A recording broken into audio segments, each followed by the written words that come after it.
Welcome to Shockwave Pacesetters training. We are keeping it rolling along today, and we're going to talk about setting up sharing calls. So I feel like this is one of the easiest parts of the business. When you share that you have a goal, it's something that anyone can help with. So I want to give you some tips on how to set up sharing calls successfully with anyone. So first of all, have a goal. So you want to have a goal that you have a certain number that you need to hit as far as how many sharing calls. I always say 20 for the month because when I hold 20, I am set up to gold medal, which is adding 5 new team members. And I just like that number because it's a big enough number that anyone feels like, hey, she needs help. I need to help her with that. 20 is a lot. So, well, that's what they think. So I love sharing the goal. The goal is to do 20. And if that's not your goal, then share that your goal is 10, or maybe it's 5 this week. To just share a weekly goal helps. So share a goal, have a goal, know what it is. The second tip is what's in it for them. So I've done this a few different ways. Recently, I bought 20 lip balms, satin lip balms, just for this. And I wanted to give them out to anyone who did a career chat. Also, another thing I did recently was I offered a 50% off product coupon, any product of their choice, just for doing a sharing call with me. And that was really motivating for people because all the people that did the sharing call they had just tried product with me recently. So they had products that they loved. So that was another thing that I offered.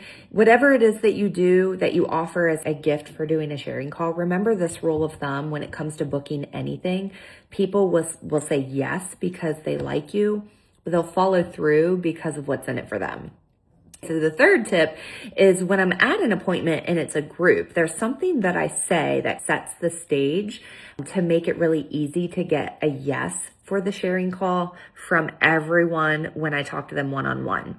So it's at the very end of the appointment. Here's what I say to the entire group. So just so you all know, there is another freebie that each of you can get right now. I have 20 satin lip balms to give away. That's the lip balm that you tried tonight, the one that was super silky. You can get that for free. And it's for anyone who watches a short video and does a really quick survey for me. I'm looking for 20 people to do this because it helps me with a big goal that I have of share your goal this month. And would you all be willing to be one of my 20 just to get the gift and to help me out? So when I say that to the group, they all say yes as a group. They're all like, oh yeah, I'll do it. And then I just am like, thank you all so much. That's so helpful. So just know that when we talk one-on-one, I'll make sure to give you the info. So that's how I set the stage for getting an easy yes when I meet one-on-one with them. So let's talk about tip number 4. So how do I ask for the survey when I'm talking to someone one-on-one? So usually this conversation happens at the close of a facial or a party. You could ask anyone using these words. If you have customers that you can reach out to and just ask them to do a survey with you. If they're skincare customers, those are great people to ask. But just remember that your best prospects and people to ask to do a sharing call are people that are close to the product. And really that would be at the appointment itself. Or if you have people that you could go back to that recently tried the product with you because they're close to the product. So here's what I said. Meeting one-on-one with them after closing the sale and then getting the booking for their next appointment. Then I say this, hey, you know that little survey that I talked about that I need 20 people to do?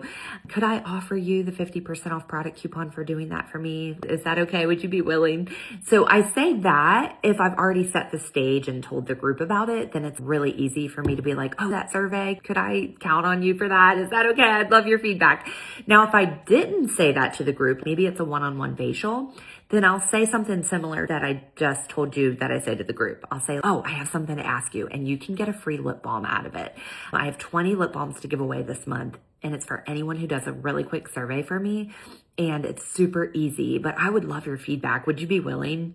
And after she says yes, then I say, oh my gosh, thank you so much. I really appreciate it. And it's super easy. So what I'll do is send you a little video. So you watch a short little video and then I just have to call you to do the survey. Is that okay if I call you? Are you okay with a phone call?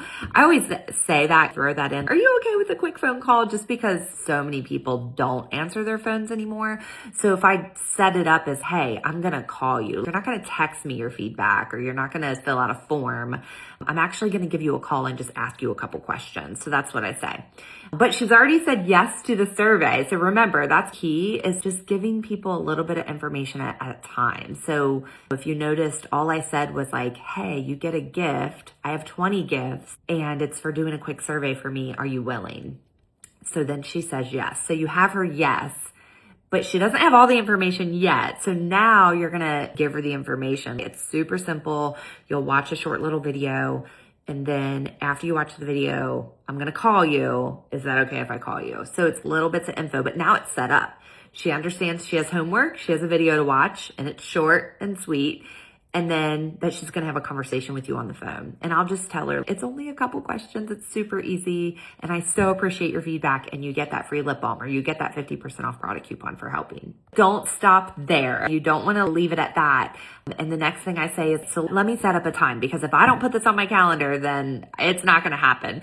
So would you prefer tomorrow or the next day? And if she says tomorrow, great, tomorrow, that's perfect. So would you be able to do 5 p.m. or 7 p.m.? What's best for you? Great. So you have a specific day and a specific time set up. Best case scenario is you get it set up to be held within 24 to 48 hours. And the way to do that is just to offer, can you do tomorrow or the next day? Or what's your schedule like tomorrow or the next day? And then that way she's looking at it and you can look at your schedules together. Set that time up though. Don't leave her space without a specific time to talk. After you have the time set up, then this is what I say. I'm going to text you the video. Watch that before we talk, because it's going to help you with giving some feedback. Also use it to think of a couple questions that you can ask me. The video is about the Mary Kay opportunity, which I know you're just doing this to help me, and you would probably never do something like this, which is totally fine. But I just so appreciate your help. So I'll send you that video and just watch it before we talk tomorrow at 5. Does that sound good? Awesome. Thank you so much. So that's what that conversation sounds like. I will post the script. I do have this typed out so that you can see the flow of how you ask someone to set up a survey for you, or I call it a survey. It could be a career chat, a career survey, a sharing call. All of it's really the same thing. It's having a conversation with someone about the Mary Kay opportunity as a follow-up to them getting some kind of information, which I use a video for that. So then the groundwork is laid. They're learning about the Mary Kay opportunity and then having a conversation with you about it. And in that conversation, or it might be with your director, but in that conversation, they're being led to making a decision about their interest level in it for themselves. That's what a sharing call is. So let's talk about a couple tips and then we'll wrap up. So a couple tips. Number one is I would send her the video right away after setting it up. Like that way you don't forget and you're not sending it last minute right before the call the next day where she might have forgotten and doesn't watch it and then the call gets pushed back. So just send it to her immediately after you set up the time. Tip number 2 would be set up the day and time to be within 24 to 48 hours, which I just mentioned, but do that if possible, just because people recruit close to the product and also they're just more likely to follow through when it's close to when they got together with you. Tip number 3 is try to avoid asking her to do the call and then sending the video, but not setting up the specific time to talk, but kind of leaving it open-ended. That's what not to do. It's harder to get the time set up after you've left her space, and then it just creates more work for you. But a lot of times those calls end up never happening. So then tip number 4, follow up the very next day to make sure she watched the video before the call. I'll actually reschedule a call if they didn't watch the video. Otherwise, if I have it and she didn't watch it, the conversation sometimes can just be stale or just hover around the product. And their interest in the opportunity can be minimal if they're just not as informed enough to have a richer conversation about the business, which the videos and giving them information ahead of time to review or watch, it helps have that really solid conversation. So follow up to connect to confirm that she watches the video ahead of time.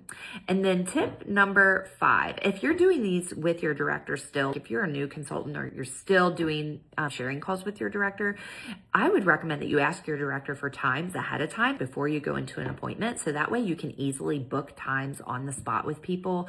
And if you don't have her times, this is what I tell my people, just book the time and then tell me, and if we'll move it, but it's much easier to shift a time or change a time than to follow up to get a time. So just check with your director ahead of time. And then as soon as you have a time set up, text your director the time and let her know about who she'll be talking to and how you met her and if she bought and if you would love to have her on your team, things like that. So this gave you with setting up a sharing call has been my process since I was a newer and up and coming consultant in the business more than 18 years ago. And it continues to work like a charm.